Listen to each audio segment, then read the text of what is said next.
Okay, so today I want to talk about Learjet 8 tracks. I think this is one of the first models that came out. There's actually two models, an H-329, H-429 Learjet stereo 8 track. If anybody out there knows if this is one of the first, I believe it is. I'm kind of collecting some 8 tracks, as some of you know, but I've been looking at these Learjet ones. I picked up one a while back, and the cabinet was a little roach, so I got it clamping it together. This is the console model, and I'm getting ready to put it back together. I rubbed it down with oil, got the bottom of it re-glued right here.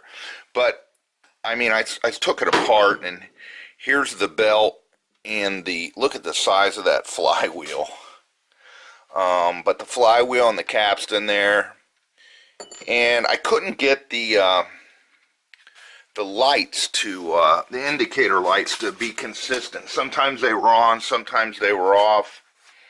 And I wanted to show you guys something before I put it back together. Here's the unit. The light bulbs in it you could heat a house with. But what I found wrong with it, you can look right here. The motor mounts were bad. I just put a rubber grommet and redid that. And then I couldn't get the lighting indicator lights. Sometimes an indicator light would come on, and then you'd flip a track, and the next two would come on, and then the next one wouldn't come on at all. So what I did is I traced back the wires off these light bulbs, and I found that it went to this area right here. And you can see there's a mounting bracket here. It mounts with these two screws, and then this screw right here is an adjusting screw. And if you look down at the face, there's a circuit board, and it's got 4 copper lines on it with each wire going to it, and you can see that little pointer that's pointing at it right there. Now that is what makes the indicator lights work. So when you turn it on, what I ended up doing is taking it apart, cleaning it with 2000 sandpaper and rubbing alcohol, and then just put it back together. And you can see now it's on track 4.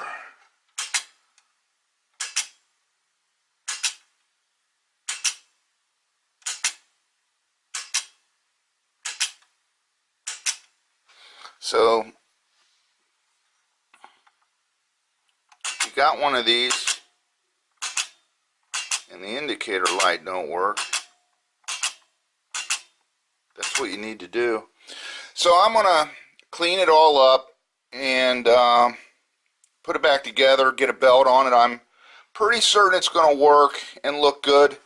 And I got kind of greedy. I found another one for $15 on eBay. I ended up buying the other model, the one that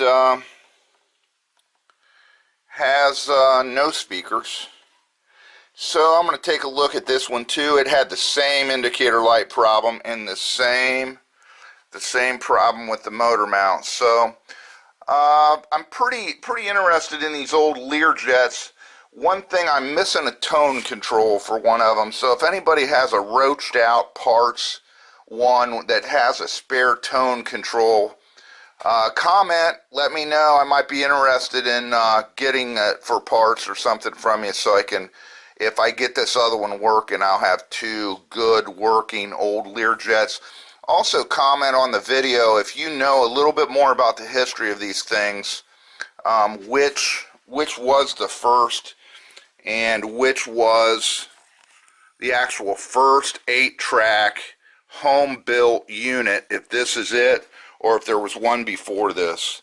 And I wanted to thank everybody for watching. Hope you enjoyed the little history. I am going to put it back together and play a little bit of a 8-track for you, and then sign off. Thanks a lot for watching. Homeboys, here we are. Bobby Buick's back. Got it back together. This is the model 349 console. Turned out pretty good. Still got a little bit of a gap down here, and I'm so confident. I put my Tommy James in the chandelles because I'm guessing this was built in some time around.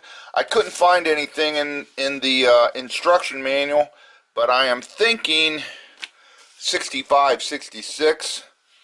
Tommy James and chandelles, I believe, right around that era.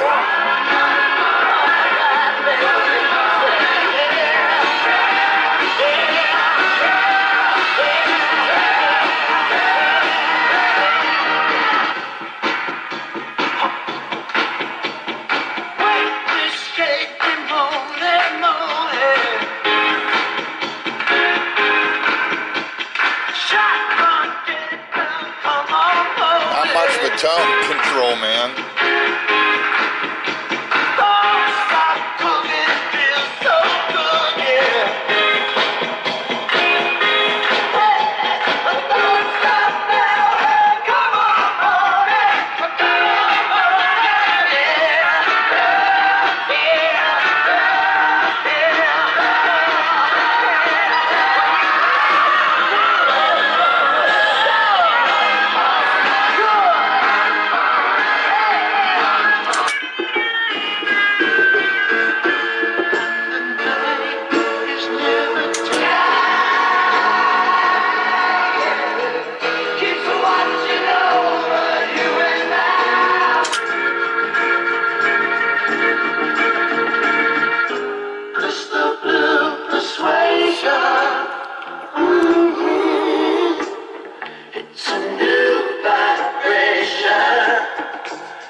Maybe tomorrow,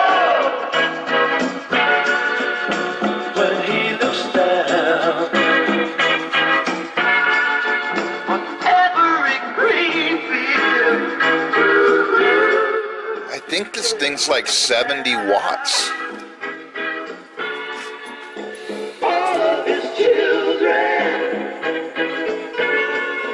Yeah, 70 watts. I don't have the back on it yet.